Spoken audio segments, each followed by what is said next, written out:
Okay, folks, how you doing today? Hey, well, I just wanted to refer you to a site called the Academy of Ideas. They are listed on Substack and they're also listed on YouTube. YouTube obviously doesn't like their ideas. They have a scholarly approach to freedom of speech and basic human rights. Okay, basically the tenets of the Bill of Rights in the U.S. Constitution. And I love their videos because their approach uses references from scholars, especially in the past, who very much believed in this and had astute observations. One of these things is that this one today, this video is about what is democracy, because we hear all these left-wing outlets, liberals often say this all the time. They often say, but my democracy. But we have to save our democracy. We have to save our democracy from Trump. We have to save our democracy from essentially the people, which is kind of strange. It's kind of an oxymoron in a way.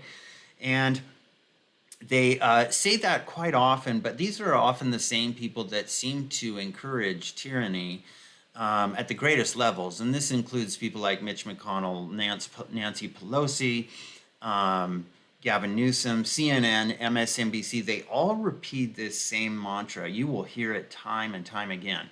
They repeat it enough that you start to believe it, because the United States is not a democracy, it's a constitutional republic. Now, you may have heard that before, but this video goes into it better. And I'm getting more and more the impression when I see it often repeated by authoritarians that democracy is going to die, I have a feeling they're saying our democracy is at stake. I have a feeling they're saying my power is at stake. My power over you and to decide what's best for you is going to be taken away. My power and my money, let's see, that's secondary, because power always seems to outweigh all those other things in the very end. All those things are definitely incorporated into that. So let's go ahead and watch and see what Academy of Ideas says about democracy. And I think this is so interesting. So let's go ahead and watch. It is in vain to say democracy is less proud, less selfish, less ambitious, or less avaricious than aristocracy or monarchy. It is not true, in fact, and nowhere appears in history. Those passions are the same in all men under all forms of simple government, and when unchecked, produce the same effects of fraud, violence, and cruelty. In every age, there is a set of beliefs that are elevated to a sacred status, and questioning them is deemed heretical. For centuries, it was the dogmas of Christianity that possessed this status. Today, it is the dogma of the democratic state. Democracy, as currently practiced, is the greatest form of government, and anyone who denies this commits blasphemy, or so we are taught. But just as much of the Christian dogma was a veil to protect the power of the Church, the same can be said about democracy. Democracy, with its political campaigns, elections, and the illusion of rule by the people, is a veil behind which politicians and bureaucrats parasitically enrich themselves, while imposing their corruptive vision of society on the rest of us. In this video, we explore some of the fatal flaws of modern democracy, and explain how instead of promoting social flourishing, it has given rise to a form of soft totalitarianism. Conceived as the foundation of liberty, modern democracy paves the way for tyranny. Born for the purpose of standing as a bulwark against power, it ends by providing power with the finest soil it has ever had in which to spread itself over the social field.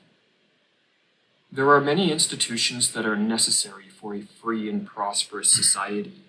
These include free markets, the division of labor, a rule of law that promotes order and trust, strong families, sound money, a school system that educates instead of indoctrinates, and a robust media that pursues the truth instead of spreading propaganda. If a democracy preserves these institutions, then one can claim that it is a form of political organization conducive to social harmony. But if a democracy continually produces governments that destroy these institutions, then the value of democracy must be questioned. Across the globe, the governments of most democracies are doing the latter. From the family unit to schooling, the media, free markets, sound money, or the rule of law, Politicians and bureaucrats are actively destroying, or at least severely corrupting, these institutions. Why is this? What are the flaws of modern day democracies that are leading it to manifest such corrupt governments? To answer this question, we must distinguish between two types of democracy: direct democracy and indirect democracy. A direct democracy involves citizens casting votes on specific issues, usually by means of a referendum. In a direct democracy, majority rules. Whether one views this form of political organization in a positive or negative light will usually depend on if one belongs to the majority or minority. Those in the majority tend to believe that direct democracy is a good system, as it leads to the satisfaction of their wants, while those in the minority often feel that direct democracy is nothing more than a tyranny of the masses. Democracy is two wolves and a lamb voting on what they are going to have for lunch, Benjamin Franklin famously remarked. While the 19th century British politician Oberon Herbert had this to say concerning the morality of a direct democracy: 5 men are in a room. Because 3 men take one view and 2 another, have the 3 men any moral right to enforce their view on the other 2 men? What magical power comes over the 3 men that because they are one more in number than the 2 men, therefore they suddenly become possessors of the minds and bodies of these others? As long as they were 2 to 2, so long we supposed each man remained master of his own mind and body.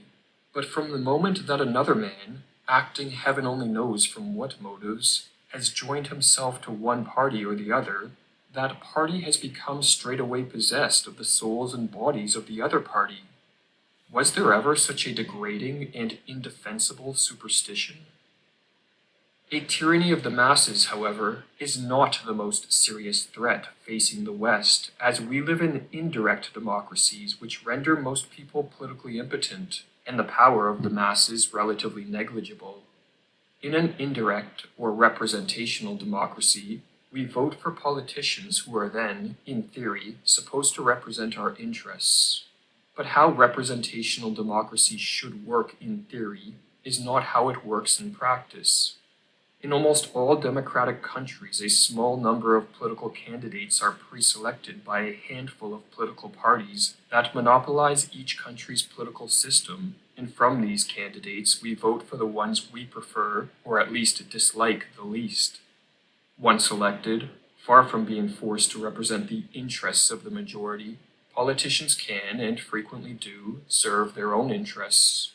Or as Frank Karsten and Carol Beckman note in their book Beyond Democracy, it is not the will of the people, but the will of politicians, prompted by groups of professional lobbyists, interest groups, and activists, that reigns in a democracy.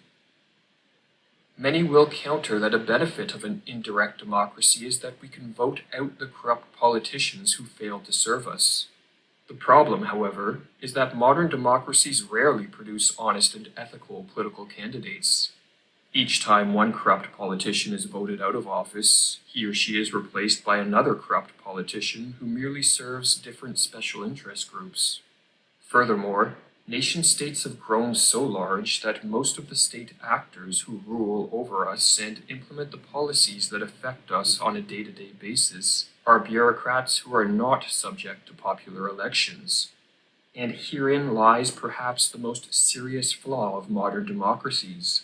The democratic process seems incapable of preventing the worst from rising to the top in government. There are several factors that can account for this. Firstly, there is the corrupting nature of power. Unlimited power in the hands of limited people always leads to cruelty, said Alexander Solzhenitsyn. Or as Mikhail Bakunin wrote, however democratic may be their feelings and their intentions, once politicians achieve the elevation of office, they can only view society in the same ways a schoolmaster views his pupils. And between pupils and masters, equality cannot exist. On one side, there is the feeling of a superiority that is inevitably provoked by a position of superiority. On the other side, there is the sense of inferiority which follows from the superiority of the teacher. Whoever talks of political power talks of domination. But where domination exists, there is inevitably a somewhat large section of society that is dominated. This is the eternal history of political power. Another factor that can account for the moral corruption of politicians is that, like a moth to a flame, the most ruthless and power hungry among us are attracted to state power. Those who enter the game of politics are often the very individuals who we least want to rule over us. Or as Frank Herbert wrote, all governments suffer a recurring problem. Power attracts pathological personalities. It is not that power corrupts, but that it is magnetic to the corruptible. Another explanation for why the worst rise to the top in modern politics is because Machiavellian, narcissistic, and sociopathic character traits improve one's chance of winning a political election or getting promoted to the position of a high-level bureaucrat. Or as the philosopher Hans Hermann Hoppe explains, the selection of state rulers by means of popular elections makes it essentially impossible for harmless or decent persons to ever rise to the top. Presidents and prime ministers come into their position not owing to their status as natural aristocrats, as feudal kings once did, but as a result of their capacity as morally uninhibited demagogues. Hence, democracy virtually assures that only dangerous men will rise to the top of state government. Once in power, these demagogues are effectively shielded from the wrath of the citizenry due to a mirage that is created by the dogma of democracy. Most people believe that in a democracy, it is we the people that rule, and that as rulers we are collectively to blame for the corruption, ineptitude, and immorality of our government. This belief overlooks the fact that most of us have no impact on the actions of politicians, and it diverts responsibility away from the politicians and bureaucrats who are responsible for the policies that are destroying society. Furthermore, when it is believed that we the people rule, our resistance toward the dangerous growth of state power is weakened, or as Hoppe explains, under democracy the distinction between the rulers and the ruled becomes blurred. The illusion even arises that the distinction no longer exists, that with democratic government no one is ruled by anyone, but everyone instead rules himself. Accordingly, public resistance against government power is systematically weakened. This weakened resistance to the growth of state power has created a fertile ground for the emergence of totalitarian rule across the West. Many will counter that the democratic West is not at all like the totalitarian countries of the past, be it Soviet Russia, Communist China, Nazi Germany, Cuba, or North Korea. These countries centralized power and controlled the lives of their citizens to a degree never seen in history and to a level which far exceeds the experience of the modern West. But the centralization of government power in Western democracies differs only in degree to that seen in the totalitarian countries of the 20th century. Western democracies are what can be called soft totalitarian states, in contrast to the more brutal manifestations of totalitarianism past. In 1835, Alexis de Tocqueville foresaw the rise of soft totalitarianism in Western democracies and described it in his great work, Democracy in America. After having taken each individual one by one into its powerful hands, and having molded him as it pleases, the sovereign power extends its arms over the entire society. It covers the surface of society with a network of small, complicated, minute, and uniform rules, which the most original minds and the most vigorous souls cannot break through to go beyond the crowd. It does not break wills, but it softens them, bends them, and directs them. It rarely forces action, but it constantly opposes your acting. It hinders, it represses, it enervates, it extinguishes, it stupefies. And finally, it reduces each nation to being nothing more than a flock of timid and industrious animals, of which the government is the shepherd. Prior to the rise of this soft totalitarianism, social relations were structured by a multiplicity of different institutions and associations which were independent of government, such as markets, guilds, churches, private hospitals, universities, fraternities, charities, monasteries, and most importantly, the primal community of the family. These independent associations and institutions, while providing great societal benefits, also acted as barriers to the expansion of government power. The destruction and replacement of these more diverse forms of community with relationships between the individual and the state, which began in the West in the 20th century and continues to this day, was a crucial step in the rise of governments who hide their totalitarian nature behind the veil of the democratic ideal. Or as Robert Nisbet wrote in The Quest for Community, it is not the extermination of individuals that is ultimately desired by totalitarian rulers. What is desired is the extermination of those social relationships which, by their autonomous existence, must always constitute a barrier to the achievement of the absolute political community. The prime object of totalitarian government thus becomes the incessant destruction of all evidence of spontaneous autonomous association, to destroy or diminish the reality of the smaller areas of society, to abolish or restrict the range of cultural alternatives offered to individuals, is to destroy, in time, the roots of the will to resist despotism in its large forms. In places like Nazi Germany and Soviet Russia, the destruction of institutions independent of the state was done quite rapidly and with the use of violence.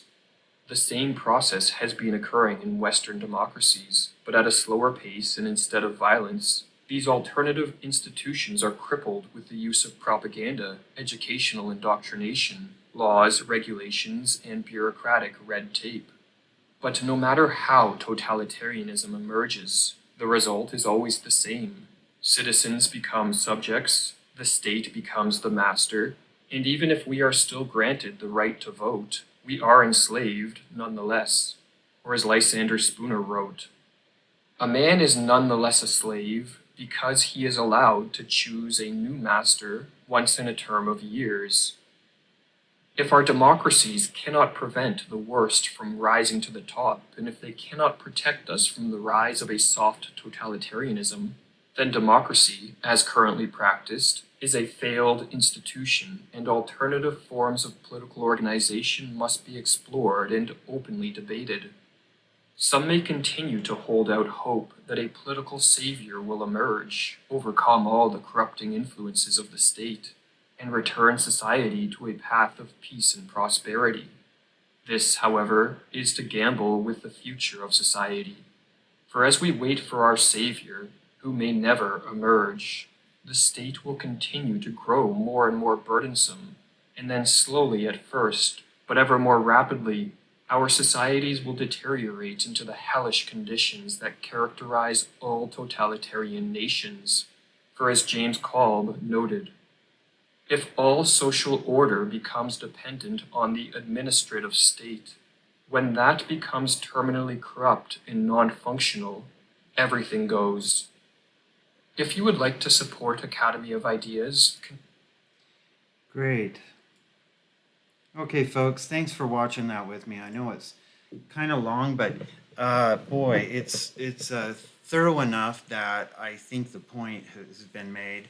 The point I got, there's so many points, but I'm just going to focus on one, is that democracies, I mean, I like that quote about democracy kind of ushers in tyranny, and it's just done more slowly than like the Soviet Union did it.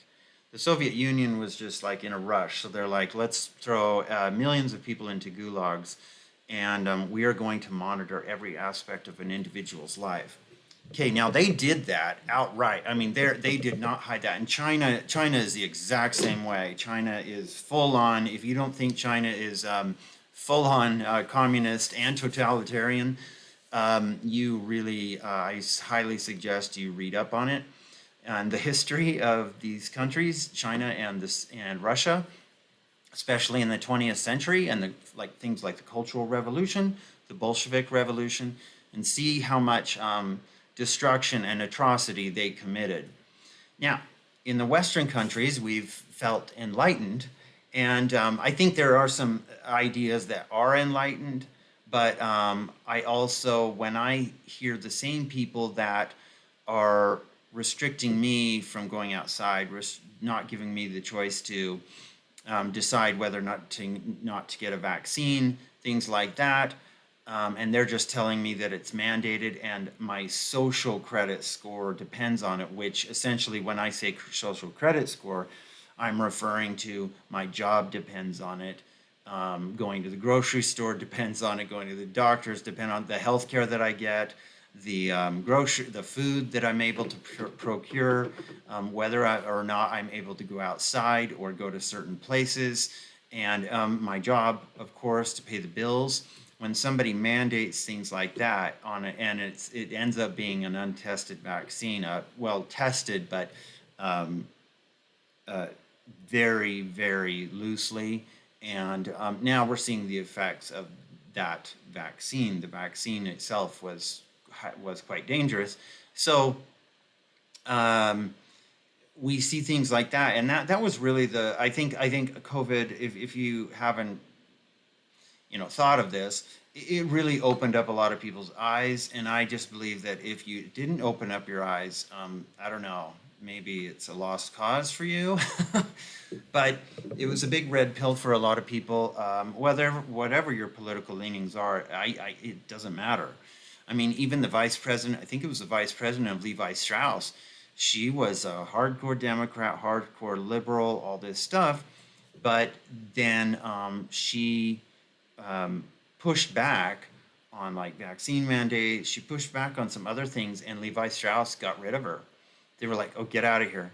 And so we can see that democracy. I mean, I'm seeing it now, and the more and more I see left-wing authoritarians like MSNBC, CNN repeat the trope over and over that um, um, our democracy is at stake, our democracy is at stake, our democracy is at stake. They repeat it enough, at least 10 times, because at past about 10 times, you start to just swallow it. Um, you start to just believe it. And so they've repeated this so many times. And I thought that was interesting too. I kind of learned something here, which is democratic governments naturally, over time, all these other institutions that help society along, these are like religious institutions who who help the poor, who do charity work. Um, they're like merchants, independent small businesses, things like that.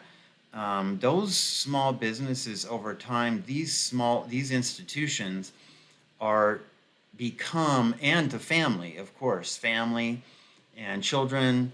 These institutions are actually um, they are inhibit the government. They inhibit the government. The government eventually fully wants control of all these institutions. They want to amalgamize, they want to centralize all this stuff and make sure that they have power over these institutions. And that's why, for example, they are trying to make it law in Maine and California. And I think there is some sort of law for this, that if you are 12 or older, and you say that you want to be, uh, if you're a boy and you say you want to be a girl or whatever, and you say no, you're going to be who you were born to be, they have a right. Child Protective Services has a right to come in and take your kid. Okay, yeah, we're there. And so this soft tyranny is becoming hardened more and more and rapidly. So anyway, just tell me what you think about that. I personally have a lot of reservations about the idea of democracy. Now, a constitutional republic, I believe, is better. We definitely have strayed from that for sure. But I do agree with that democracy is eventually, it ushers in tyranny anyway. And that these politicians that are voted in, they really don't serve constituents. They don't serve you or me. They serve their political lobbyists, activist groups, NGOs. These are the people that they actually serve. So I'm not sure. I'm glad they didn't come up with like what's the solution? What do we do? I'm not sure. But definitely the corruption is at a high with that I've never seen it before in the United States. And so anyway, let me know what you think in the comments, and I will talk to you later. Bye.